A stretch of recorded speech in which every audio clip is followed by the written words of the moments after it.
Bilirsinizmi ki, arıların qara-sarı rəngi xəbərdar edici rəngdir.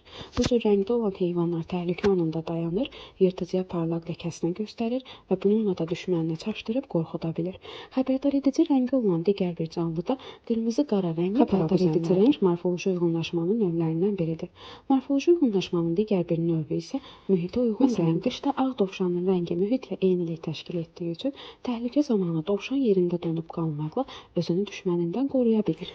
Gördüyümüz bu canlı çöpçə, çubuq həşərat adlanır və özünü ağac budağına bənzətməklə düşmənlərindən qorunur. Bu maskalanmanın birinci növüdür. Maskalanmanın ikinci növündə isə müdafiəsiz orqanizm özünü müdafiə olunana bənzədir. Yəni adi gicitkənin yandırıcı gicitkənə bənzəməsi buna misal göstərə bilərik və ya zəhərsiz ilanın özünü zəhərli ilana bənzətməsi. Yarasanın qış yuxusuna getməsini uyğunlaşmanın ikinci növünə fizioloji uyğunlaşmaya misal göstərə bilərik. Eritrositlərimizdə yerləşən hemoqlobin molekullarının ancaq müəyyən bir hissəsindən qazları birləşdirib daşımaq funksiyası var. Bu biokimyəvi uyğunlaşmadır.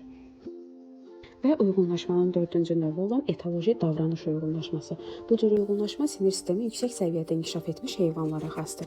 Yapon makakası adlanan bu canlı qışda soyuqlar düşəndə dağlardan termal su mənbələrinə düşür və burada uzun müddət ilıq suda qızınaraq yaşaya bilir.